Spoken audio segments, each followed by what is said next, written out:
لا حول ولا قوة الا باللہ العلی العظیم حسبنا اللہ نعم الوکیل نعم المولا ونعم النصیر اعوذ باللہ من الشیطان اللعین الرجیم بسم اللہ الرحمن الرحیم الحمد للہ رب العالمین والعاقبۃ للمتقین والجنۃ للمؤمنین والنار للملحدین والمنافقین والکافرین والعاصین وصلی اللہ علی سیدنا محمد وآلہ الاطیبین الانجبین الاطہرین الاکرمین المعصومین المظلومین المنتخبین المنتجبین واللعنۃ الدائمۃ الباقیۃ علی اعدائہم اجمعین من الآن الی قیام یوم الدین آمین یا رب العالمین اما بعد فقد قال رسول اللہ صلی اللہ علیہ وآلہ وسلم اکثروا ذکر الموت فَإِنَّهُ يُمَحِّصُ الذُّنُوبَ وَيُزَهِّدُ فِي الدُّنْيَا۔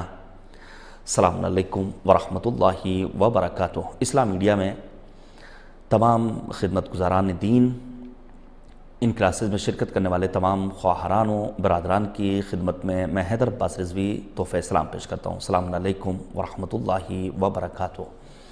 ماہ مبارک رمضان کے عظیم ساعات و لمحات آپ مستقل اول ماہ مبارک رمضان سے دروس سن رہے تھے۔ برادر عزیز و بزرگوار حجت الاسلام والمسلمین مولانا سید محمد حسنین باقری صاحب قبلہ 84 کی زبانی 8 دنوں تک انہوں نے آپ کی خدمت انجام دی۔ ان دنوں ان کے والدین سخت علیل ہیں۔ رب کریم کی بارگاہ میں دعا ہے، خدایا واسطہ ہے عظمت ماہ مبارک رمضان، عظمت اہل بیت طاہرین علیہم الصلاۃ والسلام کا، مولانا موصوف کے والدین اور دیگر تمام علماء مؤمنین ہمارے برادران و خواہران جو ان دنوں سخت علالت سے جوجھ رہے ہیں، انہیں شفائے کامل و عاجل مرحمت فرما، آمین بحق طٰہٰ و یاسین۔ نبوت و امامت اور دیگر موضوعات پر آپ نے گفتگو سنی۔ یہ 2 دن اللہ نے توفیق دی ہے کہ میں آپ کی خدمت میں حاضر ہو سکوں۔ انشاءاللہ موت کا تذکرہ کرنا چاہتا ہوں، عقیدہ معاد، قیامت، برزخ، کیفیت موت، قبر کے سوال و جواب کی کیفیت، دیگر وہ مسائل جس پر گفتگو ہوتے رہنا چاہیے۔ عرض کروں آپ کی خدمت میں، لیکن چونکہ وقت محدود اور تمام موضوعات کو اس محدود وقت میں سمیٹ پانا ناممکن ہے، اس لیے میں صرف چند منتخب باتوں کو آپ کے حضور پیش کرنا چاہتا ہوں۔ دیکھیے، قرآن مجید میں پروردگار عالم نے اس موضوع کی اہمیت کے پیش نظر 1200 سے لے کر 1400 آیتیں نازل کی، اور ماہرین علوم قرآن کا کہنا ہے کہ قرآن مجید کا شاید ہی کوئی صفحہ ایسا ہو جہاں موت کا تذکرہ نہ ہو، عذاب کا تذکرہ نہ ہو، آخرت کا تذکرہ نہ ہو، قیامت کا تذکرہ نہ ہو۔ یہ سارے عناوین اور موضوع کی اہمیت اس حد تک ہے کہ مرحوم علامہ مجلسی رضوان اللہ تعالیٰ علیہ نے بہار الانوار کی جلد نمبر 6، 7 اور 8 کو اسی موضوع سے مخصوص کیا ہے، صرف اس لیے تاکہ بے توجہی کا شکار نہ ہو بندے پروردگار، غفلت کا شکار نہ ہو۔ خود غفلت موضوع گفتگو ہے، وقت نہیں ہے۔ بہرحال ہمیں موت کو یاد کرتے رہنا ہے اور یہ دعا کرتے رہنا ہے، اللہم انی اسألک ان تختم لی بالسعادہ، خدایا میرا خاتمہ بخیر ہو۔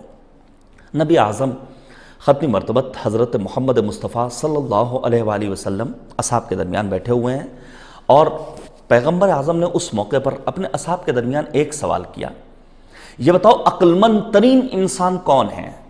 البتہ اس سلسلے میں مختلف روایات ہیں۔ مثلا پیغمبر نے فرمایا، ان اعقل الناس من عرف ربہ فاطاعہ وعرف عدوہ فعصاہ۔ عقل مند انسان وہ ہے جو اپنے رب کی معرفت حاصل کرے اور اپنے رب کی اطاعت کرے، اپنے دشمن کو پہچانے اور اپنے دشمن سے اظہار بیزاری کرے، اور دیگر روایات اور دیگر فرامین پیغمبر اور آل پیغمبر علیہم الصلاۃ والسلام کے۔ لیکن جس روایت کو میں پیش کرنا چاہتا ہوں موضوع کی اہمیت کے پیش نظر اور موضوع سے متعلق، پیغمبر نے سوال کیا، کون ہے عقل مند ترین انسان؟ اصحاب سمجھدار تھے، انہوں نے کہا، حبیب خدا، نبی خدا، آپ بہتر جانتے ہیں۔ اس موقع پر پیغمبر اعظم نے ارشاد فرمایا، اکثرہم ذکرا للموت واشدہم استعداد اللہ۔ عقل مند انسان وہ ہے جو اپنی موت کو زیادہ یاد کرتا ہو۔ تو کیا صرف موت موت موت یہ کلمہ دہراتے رہنا ہے؟ نہیں، پیغمبر کہتے ہیں وَأَشُدُّهُمْ اسْتِعْدَادَ اللَّهِ، وہ ہے عقل مند انسان جو موت کے لیے اپنے آپ کو تیار بھی رکھتا ہو۔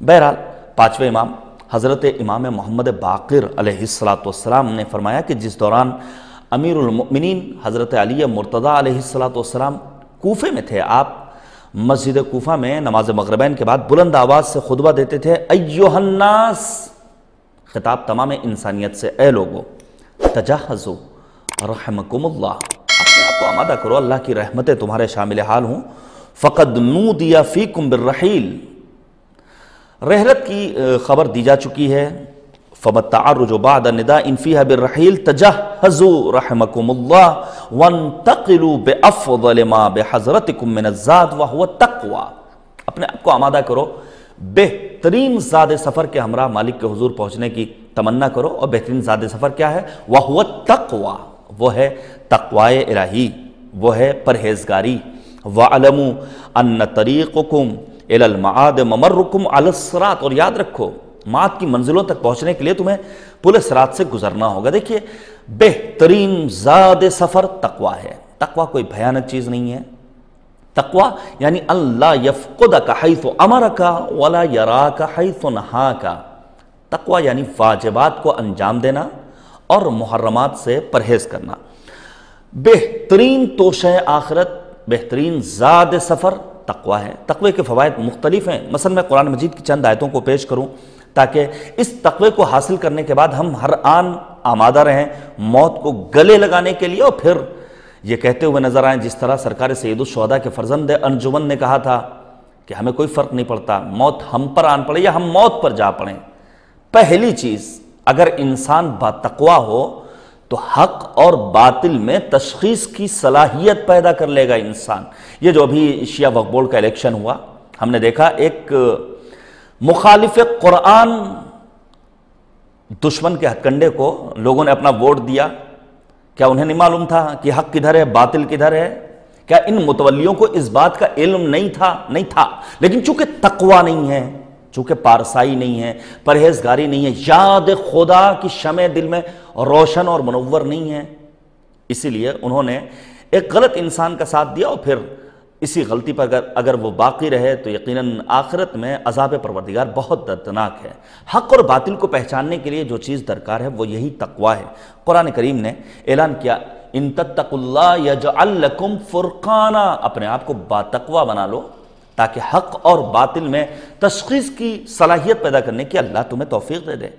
اگر صاحب علم بننا ہے تو انسان کو باتقوی بننا پڑے گا۔ یہ نہ سمجھیے کہ تقوی صرف اور صرف آخرت میں کام آئے گا، نہیں، اس تقوی کے فوائد میں ایک فائدہ یہ ہے کہ انسان اسی دنیا میں رہ کر اگر متقی و پرہیزگار ہے تو وہ صاحب علم بنتا ہے، مرجع تقلید، فقیہ دوران، محدث وقت۔ کون افراد؟ وہی جنہوں نے اپنے آپ کو باتقوی بنایا۔ قرآن کریم نے اعلان کیا، اتقوا اللہ ویعلمکم اللہ، تم باتقوی بنو تاکہ اللہ تمہیں صاحب علم بنائے۔